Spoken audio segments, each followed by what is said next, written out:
Hello viewers, welcome to the mathematics hub. आज हम लोग सीखने वाले हैं आधारभूत अनुपातिकता प्रमेय का विलोम। कहने का मतलब है थेल्स थ्योरम का विलोम। ये थ्योरम क्या कहता है? यदि कोई रेखा किसी त्रिभुज के दो भुजाओं को समान अनुपात में विभाजित करती हो तो रेखा तीसरी भुजा के समांतर होती है। का मतलब है, मान लें कि रेखा DE जो है त्रिभुज ABC को भुजा AB और AC पर बिंदु D और E पर इस तरह मिलती है कि AD by DB is equal to AE by EC। ये हमें दिया हुआ है, ये अनुपात दिया हुआ है कि ये अनुपात एक दूसरे के बराबर है। हमें सिद्ध करना है DE रेखा जो है वो BC के पैरेलल है। ये रेखा और ये रेखा एक दूसरे के समानांतर है, यही हमें प्रूफ करना है। आप जानते हैं त्रिभुज का क्षेत्रफल होता है हाफ इंटू आधार इंटू ऊंचाई। इसी फॉर्मूला को अप्लाई करते हुए त्रिभुज EAD का क्षेत्रफल क्या होगा?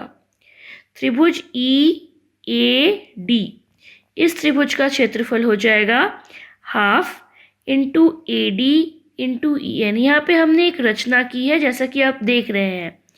D से DM जो है हमने परपेंडिकुलर लिया है AE या कह सकते हैं AC पर, और EN परपेंडिकुलर लिया है AD या कह सकते हैं AB पर। अब हमने किन दो रेखाओं को मिलाया है? B से E को मिलाया है, C से D को मिलाया है।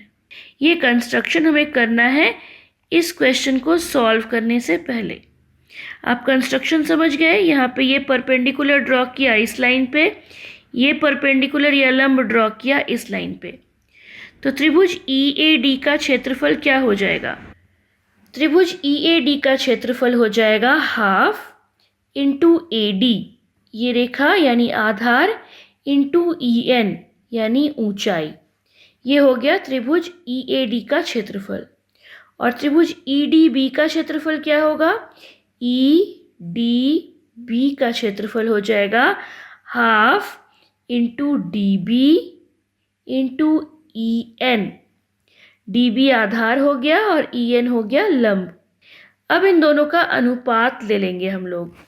त्रिभुज EAD और त्रिभुज EDB का अनुपात हो जाएगा half into AD into EN by half into DB into EN।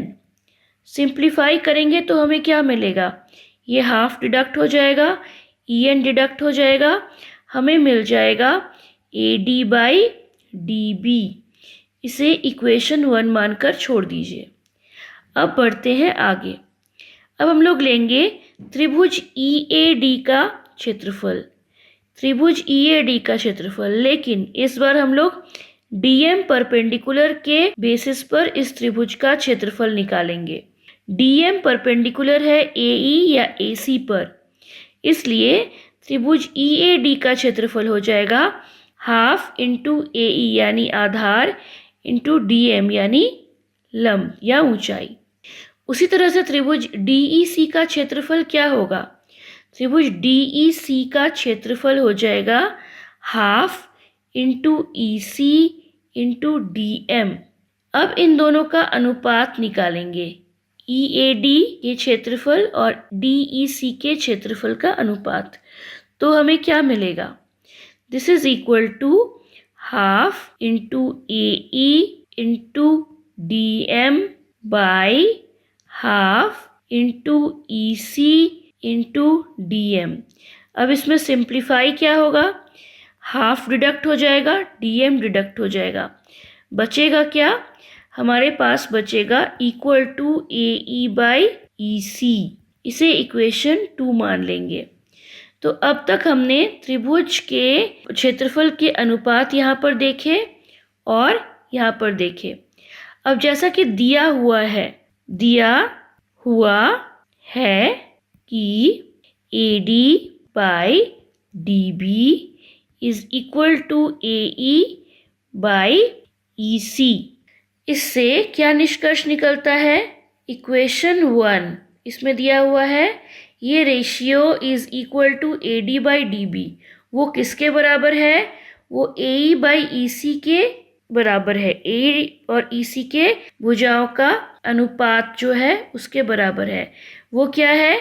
EAD का क्षेत्रफल और DEC का क्षेत्रफल वो AE बाई EC के बराबर है। इससे क्या निष्कर्ष निकलता है? दिया हुआ है ऐसा, इसलिए त्रिभुज EAD का क्षेत्रफल, मैं शॉर्ट में लिख रही हूँ यहाँ पे, बाई EDB का क्षेत्रफल इज इक्वल टू त्रिभुज EAD का क्षेत्रफल बाई त्रिभुज DEC का क्षेत्रफल। अर्थात त्रिभुज EDB का क्षेत्रफल इज इक्वल टू त्रिभुज DEC का क्षेत्रफल। ये कैसे हुआ? यहाँ पे आप EAD को डिडक्ट कर सकते हैं, फिर हमारे पास बचेगा क्या? 1 बाई त्रिभुज EDB का क्षेत्रफल इज इक्वल टू 1 बाई त्रिभुज DEC का क्षेत्रफल। क्रॉस मल्टीप्लाई करने पर हमें मिलेगा कुछ इस तरह। साथ ही त्रिभुज EDB और त्रिभुज DEC एक ही आधार DE के एक ही ओर स्थित है। कहने का तात्पर्य ये है कि त्रिभुज EDB का क्षेत्रफल और त्रिभुज DEC का क्षेत्रफल एक दूसरे के बराबर है। त्रिभुज EDB और त्रिभुज DEC एक ही आधार के एक ही ओर स्थित है, अतः DE is parallel to BC हो जाएगा। ऐसे कैसे हो गया? ये दोनों त्रिभुज जो हैं एक ही आधार पर स्थित हैं और ये दोनों लाइंस के बीच में स्थित हैं, तो ये और ये लाइन एक दूसरे के समानांतर हो जाएगी। सो व्यूअर्स, आप देख सकते हैं कितनी आसानी से हमने ये प्रूफ कर दिया कि DE रेखा और BC रेखा एक दूसरे के समानांतर है। आशा करते हैं आज का वीडियो आपको पसंद आया। आगे आने वाले दिनों में हम लोग और ज्यामितीय परिणाम देखने वाले हैं और सभी थ्योरम्स के, सभी प्रमेयों के प्रूफ भी देखने वाले हैं। इन्हें सीखने के लिए हमारे चैनल को सब्सक्राइब कीजिए और बेल आइकन पर टैप करना ना भूलें। Thank you.